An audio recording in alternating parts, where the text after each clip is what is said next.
Welcome to our trip to the People's Republic of China. We flew to Hong Kong for a 2-day rest before beginning our Chinese tour of 17 days. Hong Kong has approximately 400 square miles and a population of 5 million people, with 97% Chinese. The British acquired this at the Treaty of Nanking in 1842. They also acquired Kowloon in 1860. The new territories continues to be on lease from the People's Republic of China, and this lease will end July 1st, 1999. The view of Hong Kong presents a view of skyscrapers. While in Hong Kong, we visited the Tiger Balm Garden.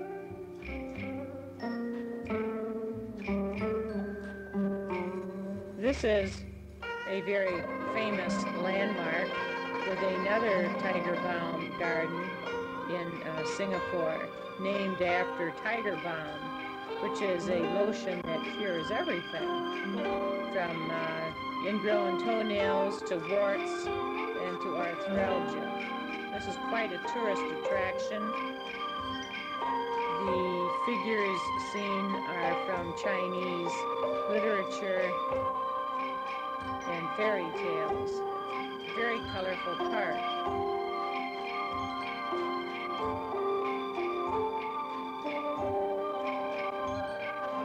People were quite enthusiastic as they walked through this area.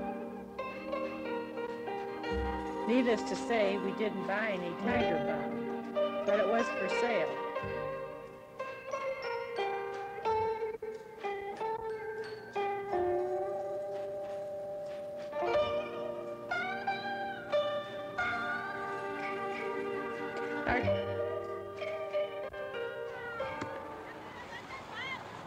Our trip also took us around the harbor of Hong Kong, especially to the Aberdeen fishing village, which you see. Many of the places around Hong Kong have the name Victoria to it, since the British purchased Hong Kong during the reign of Queen Victoria. Probably the most famous places, Victoria Park and Victoria Peak. We were able to go on a small boat and ride through the Aberdeen fishing village. This village has 20,000 boat people and 3,000 boats. We understand the government is attempting to have these people move off the boats onto the land, but they have remained on the water for many, many years. And the boat people stay there, live there day and night. Children go to school there, and they often, when they set out to sea, will even go as far as the China Sea for fishing and then return again. Our boat ride was really quite a noisy one, as well as a rough one. We had a very large frame woman of Chinese ancestry guiding this boat. There were a couple of foreign people on the boat, and they were haggling over the price of the ride. She was taking them to the famous floating restaurant. So at times we seemed to be going around in circles. At one time we thought we were lost. She had a difficult time taking us back to where we started again. So the ride was very fast, at times frightening, but we made it. And it was extremely interesting as we got into the very nooks and crannies in the Aberdeen fishing village. This is located in the Typhoon Shelter Bay area, and as the word says, these boats are more or less shielded from the extremes of weather and the typhoons.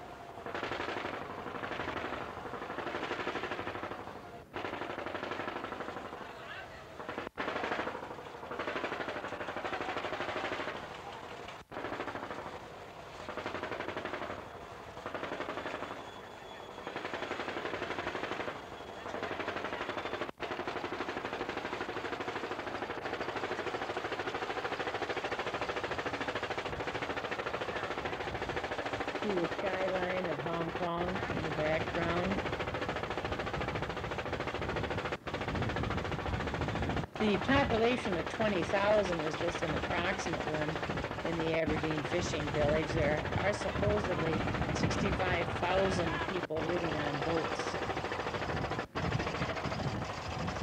This is our guide for the boat ride.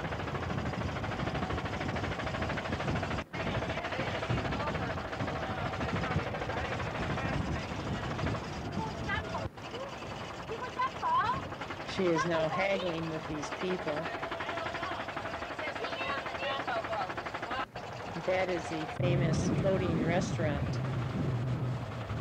We made 2 or 3 attempts to land, but these people couldn't settle on the price, so it took a little while.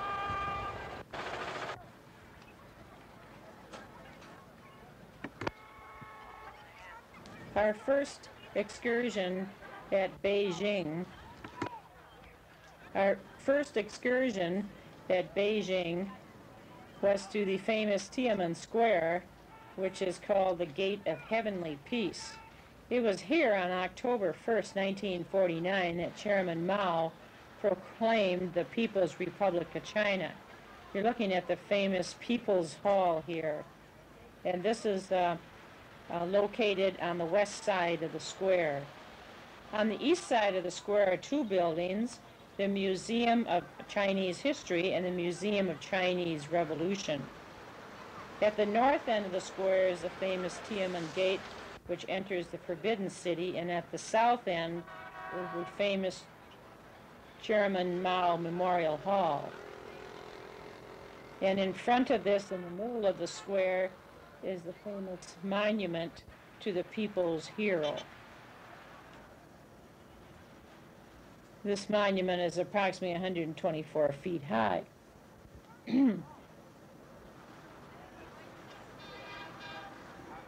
This whole square can contain 500,000 people. And there are portraits of Marx and Engels, Lenin, and Stalin, all standing on the north side of the square. Here's the famous monument to the people's heroes.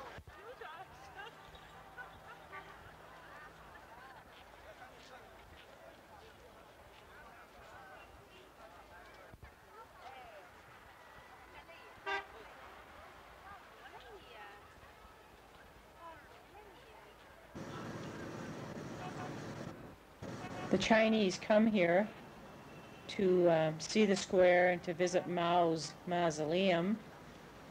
The mausoleum is open 3 days a week, and there are long lines to see the coffin, which is a crystal coffin, and the body is draped in with the Communist Party flag. The mausoleum was completed 8 months after the death of Mao. There's Chairman Mao. As we passed the gates of Tiananmen Square, we enter into the Forbidden City. Through the Meridian Gate, we pass over a series of white marble bridges over the Golden Water River and leading to the Gate of Great Harmony. The Forbidden City was started in 1407 and completed in 1430. This was the home of the Ming and the Ming Dynasties for 5 centuries until Dr.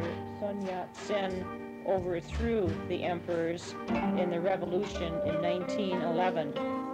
After this date, the Forbidden City gates were open to the commoner. There are 4 gates and 4 towers. There are over 9,000 halls and chambers.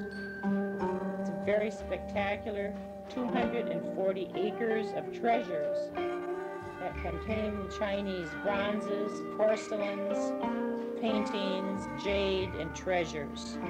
It was said that Chiang Kai-shek took a great deal of the treasures to Taiwan when he escaped in 49.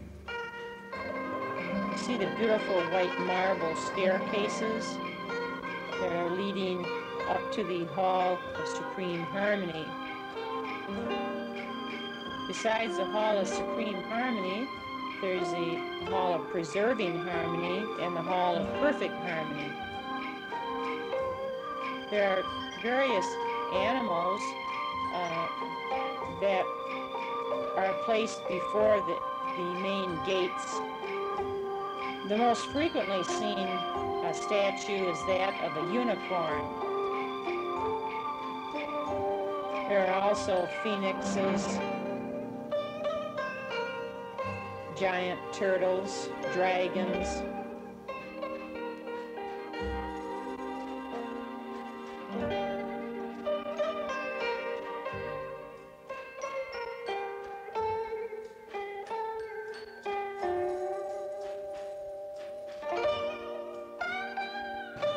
The unicorn is a legendary animal of ancient times. The Chinese unicorn stands for all things good and auspicious.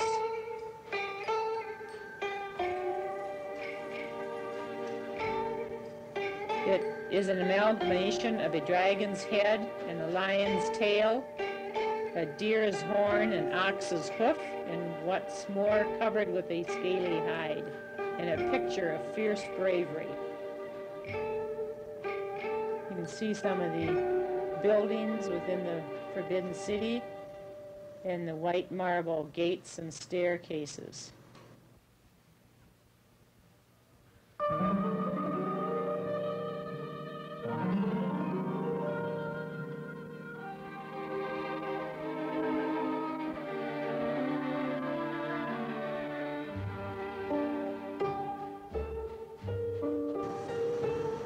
"24 emperors had their homes here in the Forbidden City until 1911. 23 miles south of Beijing is located the Temple of Heaven. Actually, this consists of a trio of buildings: the Hall of Prayer for Good Harvest, which you're looking at now, the Imperial Heavenly Vault with the Echo Wall, and the Altar of Heaven. The Temple of Prayer for Good Harvest is 104 feet high with a conical shape. It has glazed blue tiles and white marble staircase leading to it. This was a very holy place for both the Ming and the Qing dynasties, and it was built in the 15th century. They would come and pray early in the season for a good harvest. This is located in a park where there are many cypress and pagoda trees. Another place for the tourists, for families to visit with their children and to learn about the past Chinese history.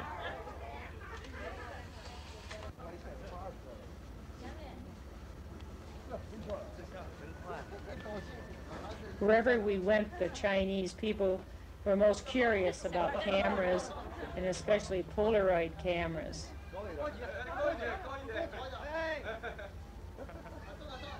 They would crowd around the cameras, and especially when the film was being changed, to look at the inside of the camera.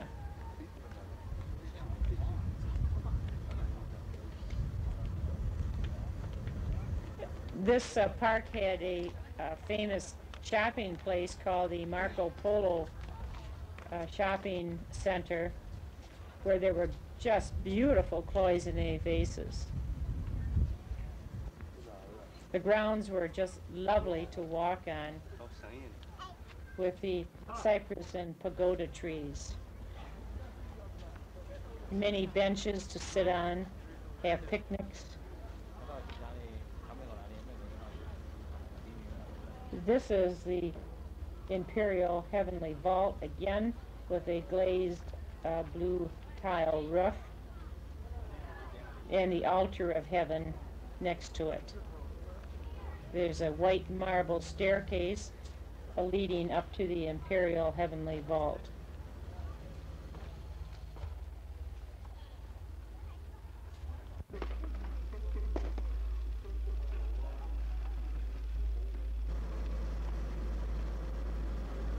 And surrounding the Imperial Heavenly Vault is the Echo Wall.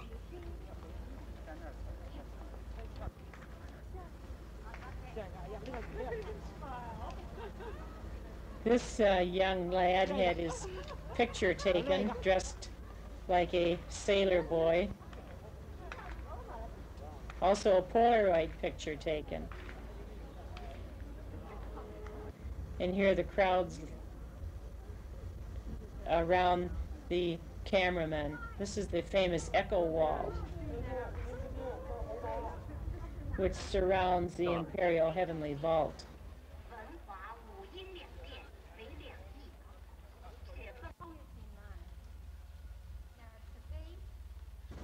There was a long courtyard, and on the courtyard wall were a series of glazed tiles of dragons.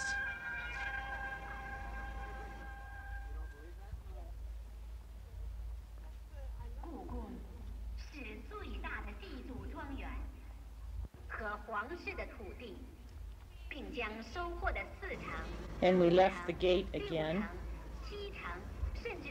There was a long corridor,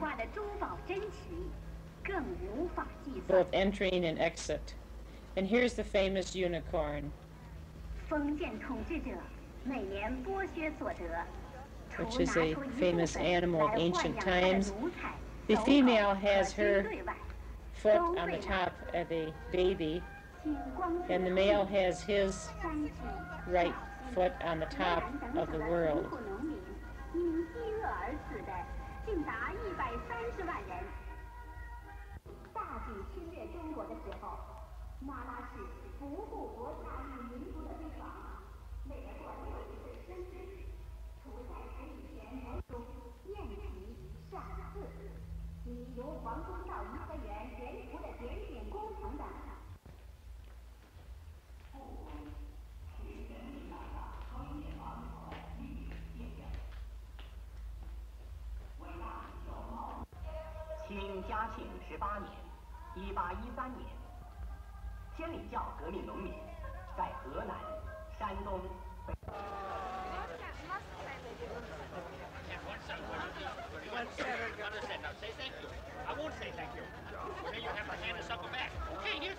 We leave the Temple of Heaven, returning to Beijing. The following morning, we again entered Tiananmen Square in order to view the Mao Mausoleum. We are now on the square proper with hundreds of people. Chairmen Mao Zedong Memorial Hall occupies about 200,000 square feet, stands 100 feet high, has a twin roof supported by 44 gigantic pillars. A wide stairway leads up to the entrance, and an inscription reads, Chairmen Mao Memorial Hall. There's a statue of the martyrs of the Revolution in front of the building.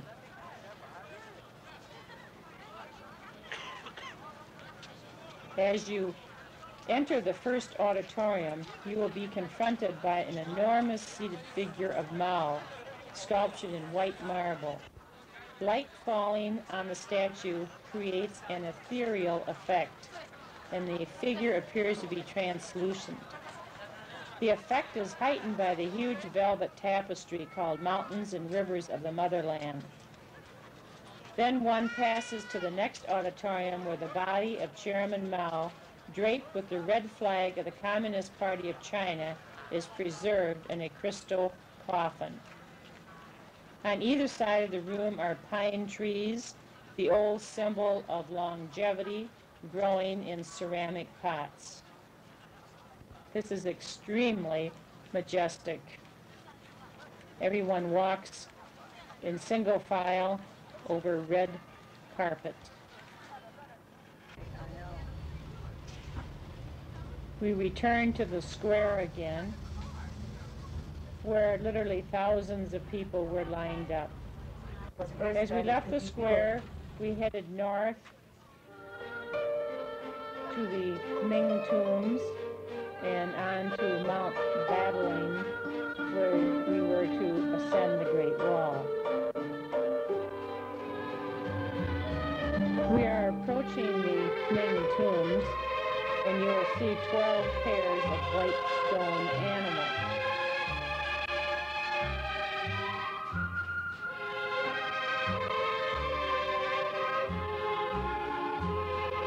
There's the elephant and camel.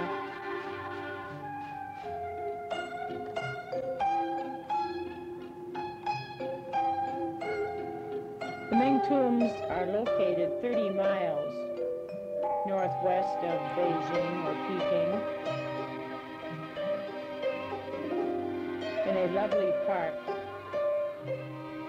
and at the foot of a hill where the 13 tombs of 13 Ming emperors are located.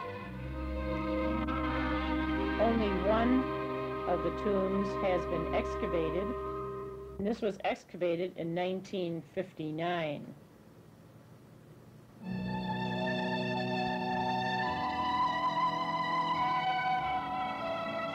The park is very beautiful with many trees and pagodas for prayer.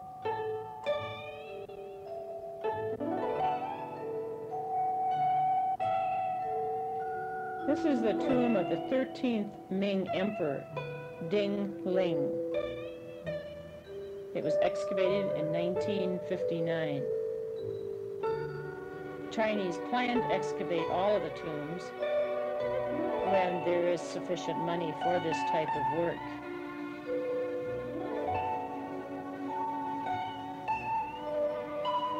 We met school children here as they visit many of the places of interest to learn about their Chinese culture.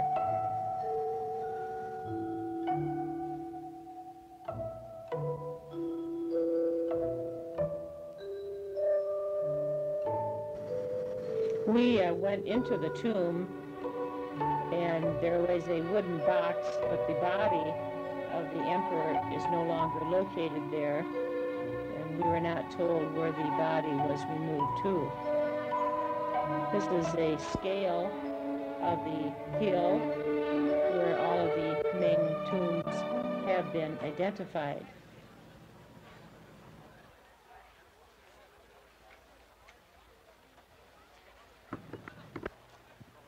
From the Ming tombs, we arrived at Mount Xuebaoding, which is 31 miles northwest of Beijing.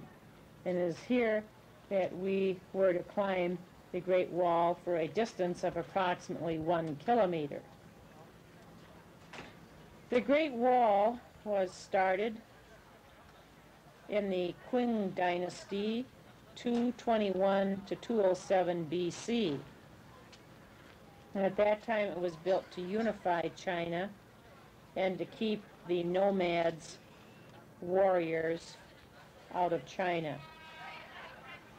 The extent of the wall consists of 3,945 miles covering 5 provinces. And the main purpose of the wall was defense as well as unifying the small provinces. 300,000 men took 10 years to build the wall. It is claimed that 235 million cubic yards of rammed earth form the wall's core, and 79 million cubic yards of brick and stone cover the wall. At this point, we started climbing the wall and walked 1 kilometer. In bad weather, this would almost be impossible to climb, as there are steps and then ramps along the way and railings, but the stones have been worn down, and in rainy weather or icy weather, one could easily slip. At the very top of the wall, one is privileged to get a magnificent view of China.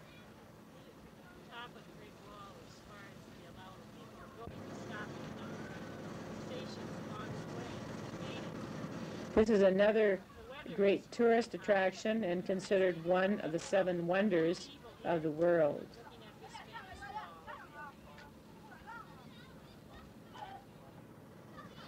Robert is now filming the other side, the side that we came up, way down there where the cars are, where we began. Again, many people attempted to climb.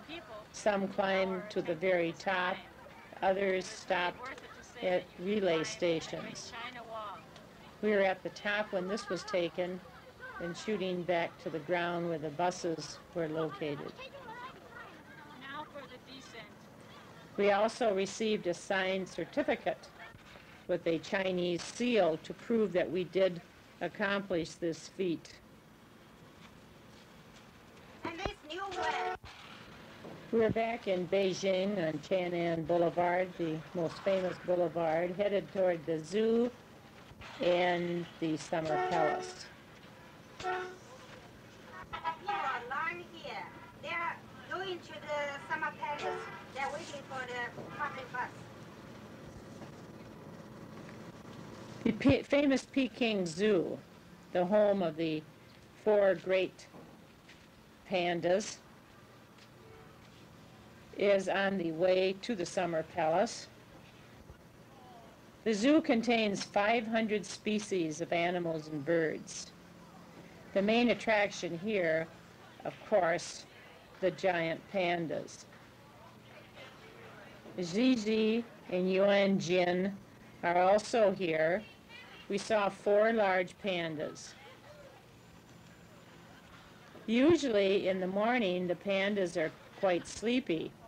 However, we were lucky to see them active this morning.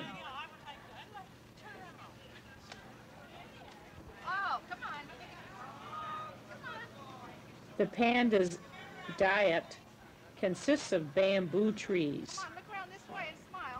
They usually eat up to 40 pounds of bamboo a day.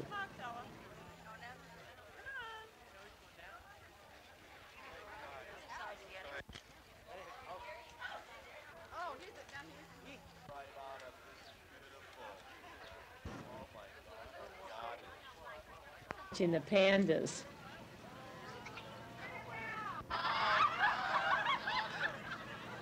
And especially this one who just needed to have a little back scratch.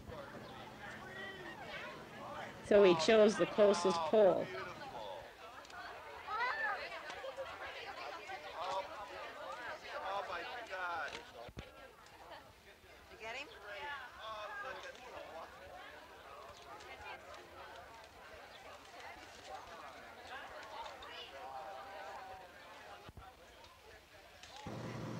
In the northwest provinces of China, a vast land is being put into preserve where the wild pandas are roaming.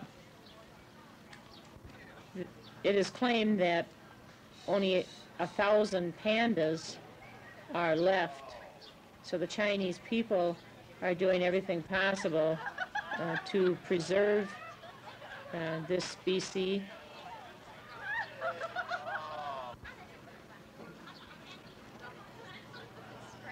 Again, this little fellow had quite an itch.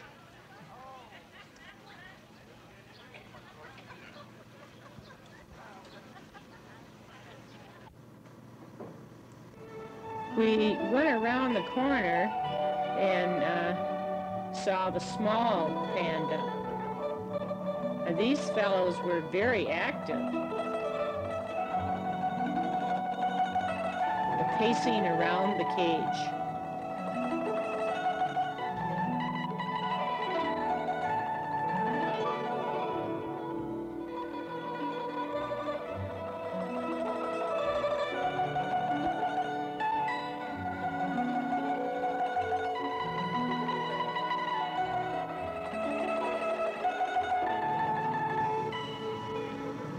This gives the story of the small panda. Our next trip took us to the lovely summer palace, which is northwest of Beijing. Another name is the Garden of Golden Waters. This summer palace was used by the Ming and the Qing emperors. It was first built in 1153 by the Jin Emperor and rebuilt in 1888 by Dowager Empress Shiji, with 5 million ounces of silver set aside to build a modern navy. Of interest is the palace building at the foot of Longevity Hill. This contains many bronzes, jade,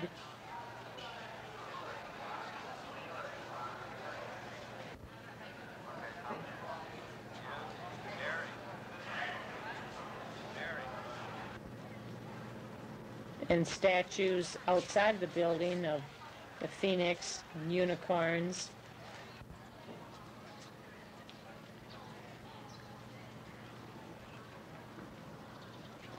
The garden consists of Longevity Hill with its palace buildings and temples, and Lake Kunming and Lotus Gardens. You see in the distance the Temple of Buddhist Virtue.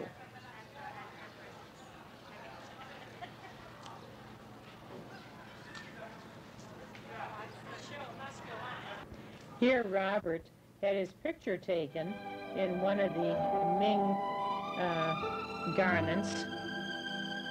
I think he was noted as the Ming Dingling.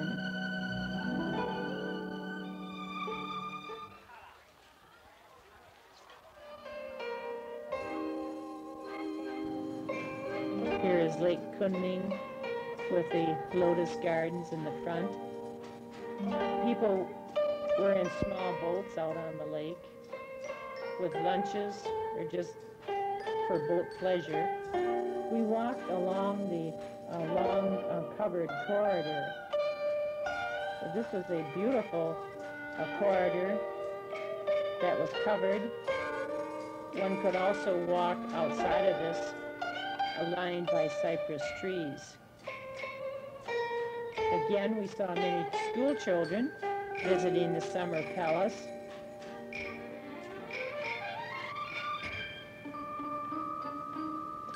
The wastefulness of the Dowager Empress Cixi was certainly emphasized. Here is the Temple of Buddhist Virtue.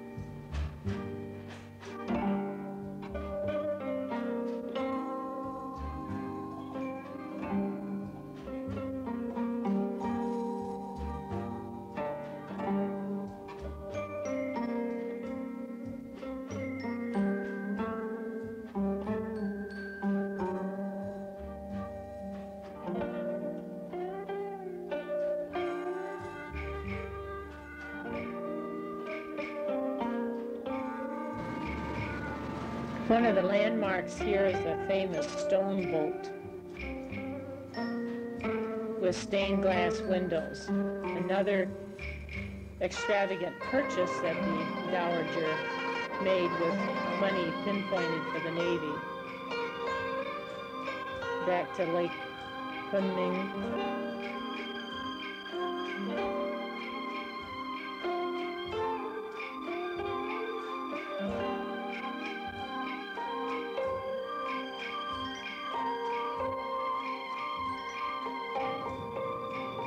Lotus Gardens again.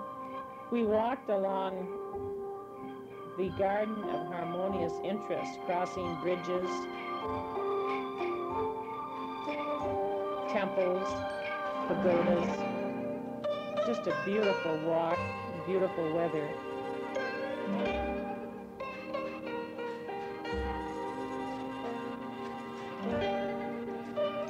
Some of the most beautiful landscape that we saw in China. was at the Summer Palace.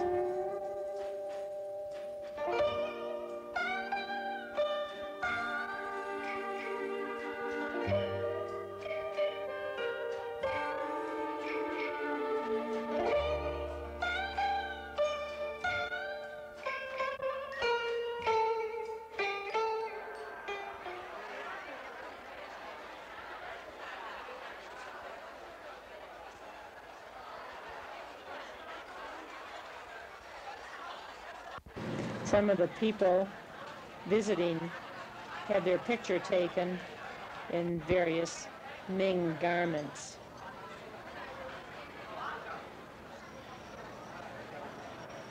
Everyone seemed to have a great deal of fun doing this. Again, there were shopping arcades located. We then went to the American Embassy, where we talked with the agricultural counselor and learned that Wisconsin had beat Michigan in the first football game. This was well guarded with the Marine Corps and all sorts of radar equipment.